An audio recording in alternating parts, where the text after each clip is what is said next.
18-year-old Liz is a good student. She was first chair in her high school orchestra and graduated last year at the top of her class.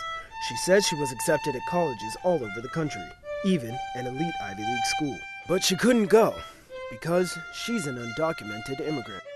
She doesn't qualify for federal financial aid, which would put the high cost of college within her reach. You cannot qualify for FAFSA if you don't have a social security number, so therefore you can't really afford the school since it's very expensive. They said, look, we could accept you, but you have to pay the full tuition, and of course my parents can't really afford $30,000, $40,000. Maria Moser is an education expert for the National Council of La Raza. La Raza is the largest Latino civil rights organization in America.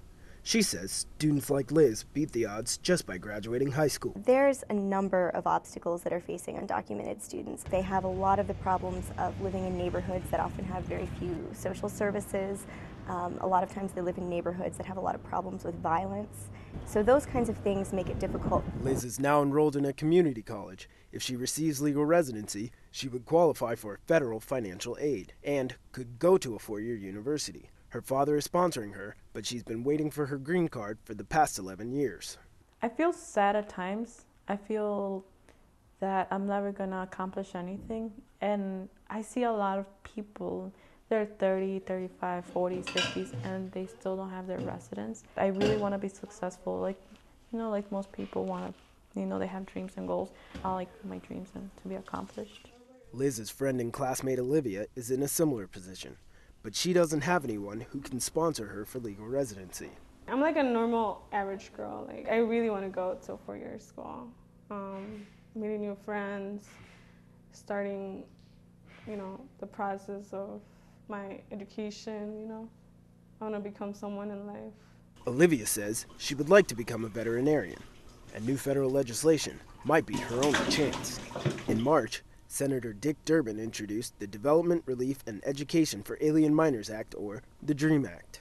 The bill would grant conditional permanent resident status to undocumented immigrants who grew up in the United States, have good moral character, and who are pursuing a college education or have enlisted in the military. The law would apply to only undocumented immigrants who entered the country before their 16th birthdays and have lived in the U.S. for at least 5 years before the bill is passed.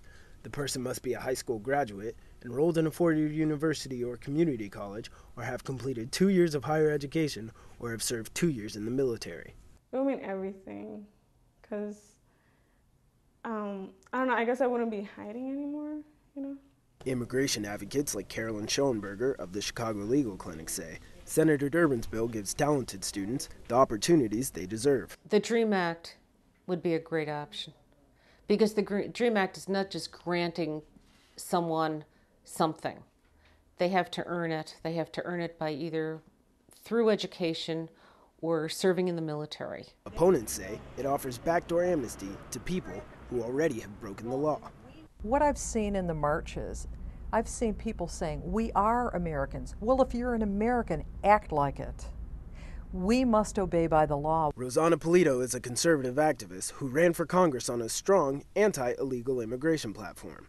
She says it's her mission to stand up for the rights of working Americans. Why should the American taxpayer pay for subsidized tuition for people who shouldn't be here in the first place, for people, adults who broke the law, had anchor babies, or brought their children here illegally? Yes, they shouldn't pay for the sins of their parents, but sometimes people in our lives set up circumstances that we have no control over.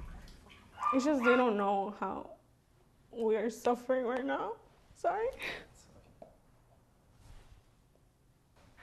So I try not to pay attention to them because they don't know.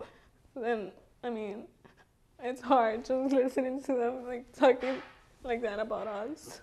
When we're asked to be brought here. I was brought here when I was 2 years old. I wasn't asked to be brought here, Now, people like Olivia and Liz are getting help. A group called the Resurrection Project is raising awareness about the need for immigration reform. Organizers say they want to bring undocumented students together to give them greater power with lawmakers. It'll unite them and make them a stronger voice, advocating for the DREAM Act and and also for immigration reform. Fernando Martinez is an organizer for the Resurrection Project. He says students like Liz need all the support the community can offer. It will encourage her to, continue her education, continue fighting for the DREAM Act and immigration reform. It may be working. Both Liz and Olivia say they are trying to be optimistic. Yeah, I try to be positive and just hope for the best, hope for the future. Advocates say if Durbin's bill passes, it will be a small part of the immigration reform that's needed. But for these students, it would be a dream come true. Walter Morris, Medill reports.